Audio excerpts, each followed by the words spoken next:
It's Charlie's World.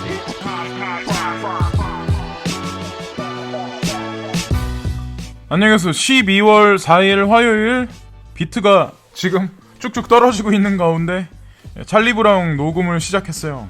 그래서 어쨌건 비트는 떨어지는데 중요한 건 지금 해외 거래소들이 예전에 이제 말했었던 거랑 실질적으로 이제 우리가 계속 사용하고 있는 전 세계에서 이제 대형 거래소라고 하는 그런 것들이 이제 한국 시장을 겨냥해서 점점 들어오는 준비를 하고 있거든요. 그래서 제가 기사를 찾아봤는데 여기 제목에 보시면 중국 거래소들 한국 시장 상륙 본격화 손 놓은 정부 탓에 안방 내준다. 일단 제목은 그래요. 근데 중요한 건 지금 한국으로 중국의 대형 거래소들이 점진적으로 계속 들어오기 시작을 했어요. 실제로. 그래서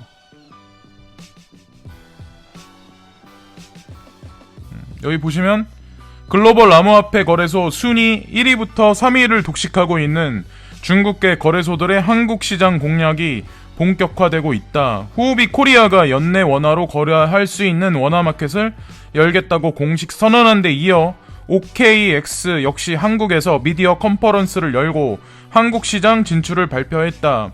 바이낸스 역시 한국 담당자를 채용하고 한국 커뮤니티와의 접촉을 확대하고 있다라고 그런 얘기가 나왔고, 이제 또 밑에 쪽 문장에도 보시면 3일 관련 업계에 따르면 중국계 거래소 빅3로 불리는 바이낸스와 OKX가 후오비가 한국 시장 공략을 본격화하기 시작했다. 국내 거래소들이 정부 정책 공백 속에 이용자 확대의 어려움을 겪고 있는 가운데 중국계 거래소들의 공습에 속수무책으로 시장을 내줄 수 있다는 우려가 나온다. 라고 지금 그렇게 현재 얘기가 진행이 되고 있는 것 같아요. 그래서 여기 보시면 조정환 OK 코리아 최고 경영자는 올 4월 베타 버전 서비스에 앞서 진행된 사전 예약에만 30만 명의 사용자가 몰렸고 국내 최대 정보 기술 기업 중 하나인 NHN 엔터테인먼트로부터 투자도 유치했다며 현재 진행 중인 베타 서비스는 곧 정식 서비스로 전환될 예정이고 한국 고객들의 입맛에 맞는 이용자 인터페이스와 이용자 경험을 제공할 것이며 빠른 거래 처리 속도를 지원할 것이라고 설명했다. 그리고 밑에 쪽에 보시면 어떻게 보면 중요한 그거라. 이에 앞서 후오비의 한국 법인인 후오비 코리아는 이달 중으로 원화 마켓을 열겠다고 공식 발표했다. 지금은 비트코인이나 이더리움으로 거래하는 마켓만 운영하고 있는 후오비 코리아는 연내 원화를 입금해서 거래하는 마켓도 운영할 계획을 밝히고 이를 기념한 수수료 무료 이벤트도 진행하고 있다 라고 여기 나와요. 근데 제가 밑에 쪽에 있는 것 쪽에 설명을 하기 전에 한 가지 살짝 말씀드릴 게 있는데, 폴로니엑스도 뭔가 비트코인 수수료에 관해서 이번 달에 한시적으로 수수료 무료 이벤트를 하는 걸로 알고 있거든요. 그렇다는 얘기는 지금 이 대형 거래소들이 이런 식으로 그러니까 거대 이벤트나 아니면 수수료에 관해서 이제 무료 이벤트를 한다는 얘기는 뭔가 그 사용자들, 투자자들을 이제 대대적으로 뭔가 유치를 하거나 아니면 가입을 시키기 위한 어떤 그런 조치로 저는 생각을 하거든요. 그래서 한국 정부에서 오피셜하게 어떻게 나올진 모르겠지만 어쨌건 중요한 건 글로벌한 대형 거래소들이 그런 이벤트를 한다는 거에 우리는 지금 현재 비트코인이 떨어지고 있지만 사실은 포커스를 맞춰서 집중하고 홀딩하고 관심을 더더욱 가져야 된다고 생각을 하거든요. 사실은. 그래서 여기 보시면 후오비는 원화 마켓 예고, 바이낸스도 한국 진출 타진 중. 특히 후오비 코리아는 법인 계좌로 입금을 받는 일명 벌집 계좌 방식을 도입하지는 않을 것으로 보인다. 실명 확인 계좌를 발급받기 위해 국내 시중은행들과 협의를 진행 중인 것으로 알려진 상태다. 디테일하게 어느 정도 지금 가이드라인이 나온 상태인 것 같아요. 그래서 보시면 중국 빅3 거래소의 한국 진출 현황. 그래서 바이낸스가 1위, 근데 한국 직원 채용, 한국 커뮤니티 소통, 한국 진출 타진, OKX가 2위, OK코인 베타 서비스 진행 중, 올 4월 곧 정식 서비스 전환 예고고, 후오비는 이제 3인데 후오비 코리아 거래소 서비스 중 연내 원화마켓 오픈 예고라고 해서 지금 중국의 대형 거래소들은 이런 식으로 움직이고 있는데 실명 계좌 해외 송금도 어려운데 중국까지 삼중고 겪는 한국 거래소들이라고 그런 제목에 마지막으로 이제 결론을 짓는 것 같아요. 예. 어쨌건 지금 이런 추세로 가면 이제 경쟁을 같이 해야죠. 업비트도 그렇고 빗썸도 그렇고. 근데 어쨌건 제가 봤을 땐 그런 거래소들끼리 뭔가 또 커넥션이 있을 거라는 생각을 하거든요. 저는 개인적으로. 그래서 마지막 문단에 보시면 해외 공략을 위한 해외 송금도 쉽지 않다. 역시 자금 세탁이 우려된다는 이유다. 국내 대표 거래소 업비트를 운영 중인 두나무는 해외 법인을 세우기 위해 송금을 하려 했지만 송금이 원활치 않아 해외 사업에 차질을 빚고 있는 상황이다. 그래서 국내 거래소들은 한국 정부의 방침을 기다리느라 해외 진출도 제대로 하지 못하면서 기다리고만 있는데 중국계 거래소들이 한국 시장에 속속 진입하면서 시장을 잠식하려고 한다며 올 초만 해도 글로벌 암호화폐 거래소 순위 1, 2위를 다투던 빗썸과 업비트보다 작았던 바이낸스와 OKX, 후오비 등이 한국 시장으로 진출하는 모습을 보고만 있어야 하는 상황이 안타깝다고 말했다. 라고 허준 기자님께서 이 기사를 쓰셨는데, 예, 저도 이 기사를 보면서 안타깝긴 하네요, 솔직히. 예. 근데 중요한 건 이런 식으로 이런 세력들이 거래소를 한국 시장에 대대적으로 계속 준비한다는 얘기를 어떻게 보면 지금 코인 가격은 떨어지고 있지만 저는 오히려 더 집중해야 되는 시기라고 생각을 하거든요. 예. 일단 그렇게 생각을 하고 또 이제 얼마 전에 이제 코인리스에서도 제가 이거에 관해서 한번 말씀드린 적이 있는데 바이낸스 스테이블 코인 팍소스가 기축통화로 선정이 됐어요. 그래서 보통 일반적으로는 이렇게 바이낸스 같은 경우는 원래 USDT나 어떻게 보면 그 암호화폐의 기축인 비트코인을 기축으로 했죠. 그래서 여태까지 그렇게 썼었는데 이제 스테이블 코인 중에 팍소스를 기축통화로 이제 선정해서 거기에다 이제 나머지 알트코인을 붙였어요. 예, 그렇게 움직이거든요. 그래서 글로벌 최대 암호화폐 거래소 바이낸스가 스테이블 코인 팍소스를 자사의 새로운 기축통화로 선정한다고 28일 날 밝혔다. 예, 라고 나오고 달러와 가치가 1대1로 연동되는 팍소스가 새로운 기축통화로 추가되면서 암호화폐와 실물 경제 간 거리가 훨씬 좁혀진 셈이다. 그래서 이에 따라 바이낸스는 팍소스로 거래가 가능한 바이낸스 코인, BNB, 비트코인, BTC, 이더리움, ETH, 리플, 그리고 이오스와 스텔라 등 6개 시장을 개설할 계획이다. 라고 여기 나오는데 지금 여기 나와 있는 6개 코인 괜찮아요. 중장기로 장투로 투자하시기에도 저는 뭐 지금 악재가 쏟아지는 이오스라는 코인도 여기 나와 있는데 그것도 저는 지금 괜찮다고 생각을 하거든요. 스텔라 이것도 괜찮고 뭐 이더나 뭐 비트코인, 바이낸스 코인 이런 거는 더 할 나위 없이 말할 것도 없고요. 근데 중요한 건 마지막에 보시면 그동안 바이낸스에서 또 다른 스테이블 코인 테더 USDT를 기반으로 하는 암호화폐 실물화폐 거래를 지원해 왔으나 팍소스가 추가되면서 사용자 입장에서는 좀 더 다양한 선택이 가능해졌다라고 나와요. 그래서 어쨌든 중요한 건 지금 스테이블 코인으로 팍소스가 이제 바이낸스에서 기축으로 통용이 되면서 향후에 이제 중국 거래소들 움직임에 관해서 기축을 주목해야 된다고 생각을 하거든요. 그리고 여기에 나와 있지 않은 중국계의 코인들 같은 경우도 아마 향후 이제 장세가 풀리면서는 지금 죽어있는 네오라든가 여러 가지 코인들 있죠. 아시죠? 다들 뭐 게스라든가 DBC, 뭐 PHX라든가 뭐 여러 가지 것들 있죠. 이제 그런 것들을 좀 주목해서 잘 눈여겨봐 두셔야 한다는 거죠. 지금 선에서는. 그리고 또 하나 이거는 이제 예전 뉴스인데 사실은 제가 이제 앞에 중국 거래소 한국 진출에 관해서 한번 말씀드리고 이거랑 연계해서 말씀드리려고 이 뉴스를 추렸어요. 그래서 골드만삭스 투자사에 팔린 암호화폐 거래소 폴로닉스 한국 등 동아시아 사업 확대라는 제목인데 이게 실제로 3월 16일 날 이게 나왔었어요. 그래서 아직까지 폴로닉스 측에서는 사실은 한국 시장이나 아니면 동아시아 시장의 진출에 관해서 언급은 일단은 안 하고 있거든요. 근데 중요한 건 제가 개인적으로 봤을 땐 아마 언급하는 그게 분명히 나올 것 같아요. 그래서 여기 보시면 폴로닉스 인수한 서클 CEO 동아시아 지역서 100명 이상 채용 폴로닉스 더 국제적인 시장으로 당분간 수익 확대 주력이라고 나와있죠. 그리고 중요한 게 바이낸스가 치고 나가면서 사실은 폴로닉스가 원래는 전 세계에서 가장 많은 거래량을 하고 제가 아는 분들도 다 폴로닉스에서 많이 거래를 했었거든요. 근데 지금은 아마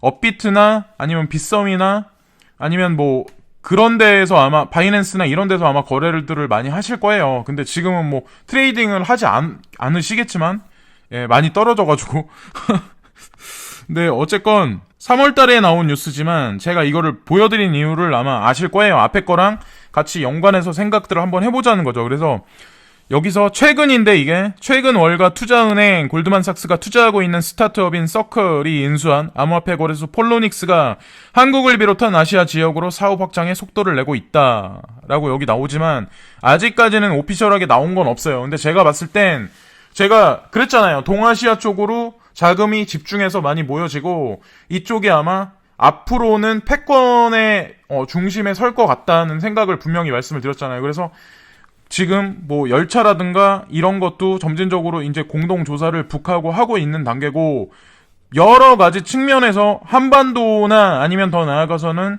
중국이나 아니면 동아시아 쪽으로 자금이 이렇게 저렇게 많이 모일 확률이 많아요. 근데 제가 지금 이런 말씀을 드리면 무슨 뭐 말도 안 된다 이렇게 하실 분들이 되게 많고 그러시겠지만 나중에 주식을 보시면 아실 거예요. 중국 주식하고 이제 미국 주식하고 어떤 관계로 이제 반응을 하는지 그거는 지금 나타나지 않아요. 왜냐면 지금 시장을 바라보는 대다수의 그냥 일반적인 시각을 가진 분들은 아마 제가 말씀드리는 거에 관해서 반감 가지시는 분들이 되게 많을 거였는데 내년으로 가면서 어느 정도 시점을 가면 중국 시장은 이제 상승하고 미국 시장은 이제 꺼진다니까요. 예. 그리고 아마 화폐 가치 같은 경우도 아마 반대로 돌아갈 확률이 되게 높아요. 예.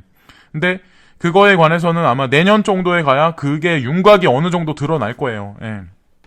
그래서 어쨌건 이런 여러 가지 모든 뉴스들이 사실 그런 거랑 사실 연관이 있거든요. 사실은 솔직히 말씀드리면.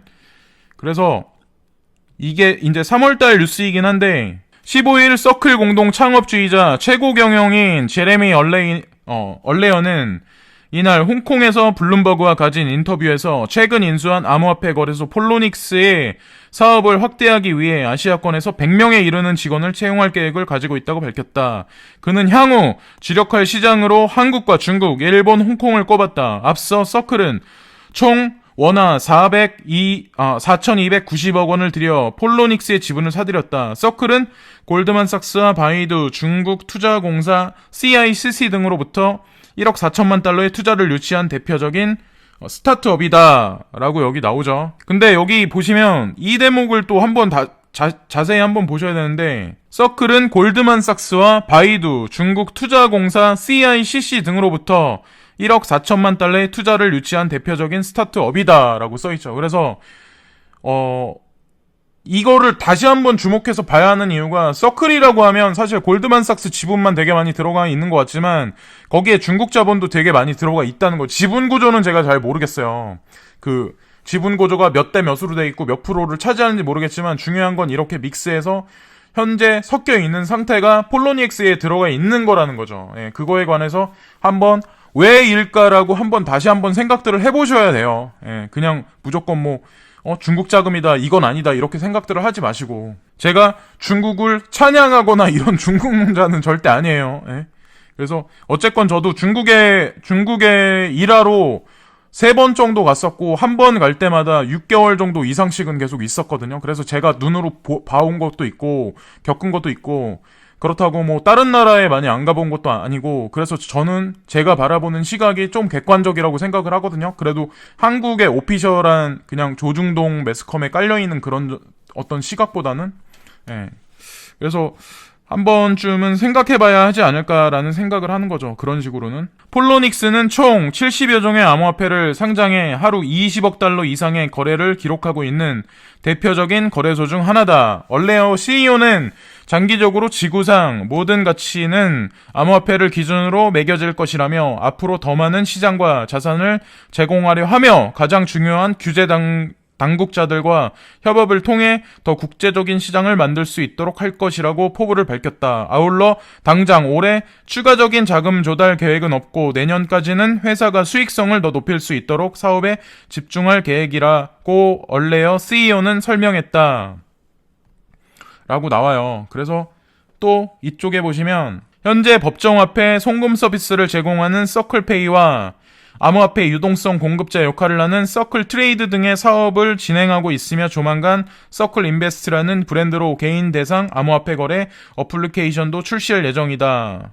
라고 나오는데 이 뉴스가 이제 3월 16일 날 나온 건데 제가 이거를 말씀드리는 거는 만약에 이게 트위터 상에 동아시아 만약에 폴로니엑스가 동아시아 진출이나 한국 진출이라는 그게 오피셜하게 뜨면 자 보세요. 전 세계에서 주목해야 될 4가지 거래소가 있어요. 그죠? 빗썸이 있고 그리고 업빗도 있고 그 다음에 폴로니엑스가 있고 그리고 바이낸스가 있어요. 물론 뭐 또 다른 거래소들이 있긴 하지만 미국에 있는 근데 중요한 게 이 4가지 거래소들이 어떻게 보면 저는 되게 많이 중요하다고 생각하거든요. 근데 그런 거래소들이 한국에 만약에 지점 개설을 하고 여기에 대대적으로 투자 유치를 하고 사람들이 사용을 많이 한다면 한국이란 나라가 어떻겠어요. 그리고 우리가 지금 전 세계에서 가장 먼저 치고 나가는 5G에 관해서 연결해서 같이 생각을 해보자는 거죠. 그리고 그 그림의 중심에 있는 손정희라는 인물이 행하고 있는 사업들하고도 같이 연관해서 생각들을 해보시면 어떨까 하는 거죠. 제가 말씀드리고 싶은 건. 이게 이제 30일 날 나온 뉴스인데 암호화폐 저평가 국면 비트코인 3개월에서 6개월 내 크게 반등할 것이라고 톰리라는 분이 그런 말씀하셨는데 이 말씀에 대해서 제가 말씀드리려고 이 뉴스를 찾은 게 아니에요. 예? 근데 여기서 제가 이제 말씀드릴 건 뭐냐면 암호화폐 금융 시스템 불합리성 해결할 존재. 이거는 누구나가 다 지금 생각을 하고 다 동의하는 바고 상승장 올 요인으로 벡트의 비트코인 선물 거래 출시 꼽아 새로운 트렌드 STO 암호화폐 실생활에 다가오는 것이라고 이렇게 나왔는데 벡트 거래소가 일단 연계가 됐고 벡트 거래소에서 비트코인만 사용하는 게 아니라 이더리움도 사용하고 더 오피셜하게 나온 내용은 없지만 아마 제가 개인적으로 생각했을 때 그것도 하나의 거래소이기 때문에 그 2가지 코인만으로 아마 국한되게 하진 않을 거예요.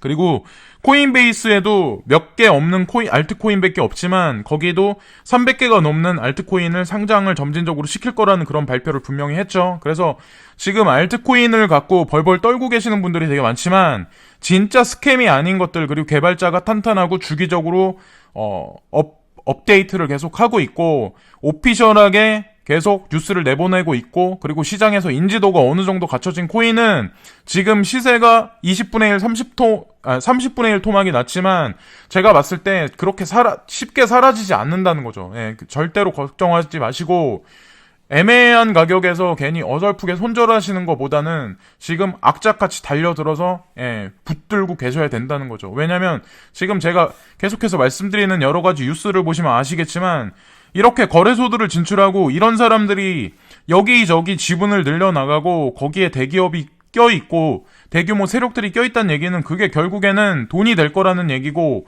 이게 실생활에 분명히 쓰여진다는 얘기거든요. 그래서 확신들을 가지셔야 된다는 거죠. 제가 말씀드리고 싶은 거는 여기서 이제 톰리는 전 세계 휴대폰 보급량이 300만 대에 불과하던 때부터 JP모건에서 기술 전문 애널리스트를 맡았다.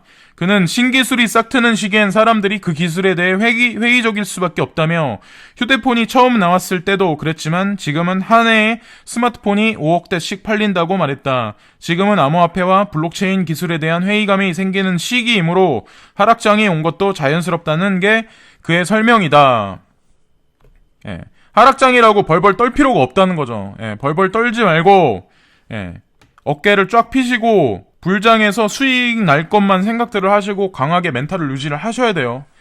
그러나 톰 리는 현재 하락장이지만 암호화폐는 무너지지 않는다며 인내심이 있는 투자자라면 비트코인 캐시 하드포크나 미국 증권거래위원회의 규제 등으로 촉발된 지금 사태를 견뎌야 한다고 강조했다. 그가 이처럼 생각하는 이유는 현 금융 시스템의 불합리성을 암호화폐와 블록체인 기술이 해결할 수 있기 때문이다. 그는 미국의 경우 상위 5개 은행이 미국 전체 재산의 50%를 관리하고 있고 일반 거래자는 금융 시스템을 이용할 권리를 얻는 데에만 1년 중 거의 한 달을 쓴다며 블록체인과 암호화폐는 우리가 이런 중앙화된 금융 시스템에서 벗어날 수 있게 할 것이라고 주장했다. 예. 이분은 이런 식으로 이제 마지막에 그런 말씀을 하셨어요. 이제 제가 여기서 이제 말씀드리고 싶은 게 뭐냐면, 이제 마지막으로, 나스닥에 이제 비트코인 선물이 등장한다는 건 사실은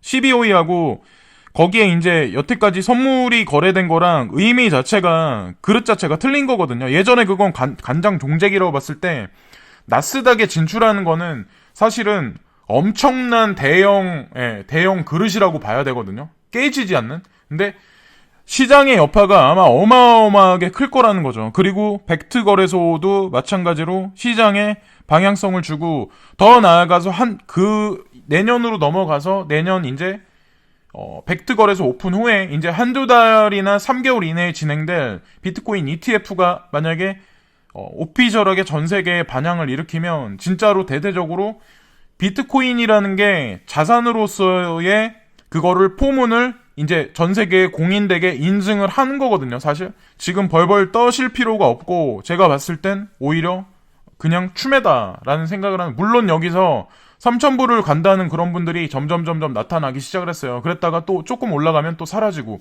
그렇게 해서 갈팡질팡 못 만들게 만든 지금의 이제 외줄타기 하는 게 사실은 이 사람들이 사람을 지치게 하게 만드는 거거든요. 확 떨궜다가 조금 올려놓고 오를 것 같이 희망을 불고 다시 또 떨구고 조금 떨구고 또 올리고. 사람이 이렇게 하면 진짜 지쳐요. 예, 웬만한 멘틀은 못 버틴다는 거죠. 이럴 때일수록 더 운동들을 열심히 하시고 건강한 음식을 많이 드시고 좋은 데 가서 구경들을 하시고 아니면 내가 하는 일이 있으면 더 열심히 멘탈을 강하게 하셔가지고 더 현실에서 더 하시고 돈이 생기시면 추매를 하시고 끝까지 버티셔가지고, 예? 다들 잘 되셔야 된다는 거죠. 예.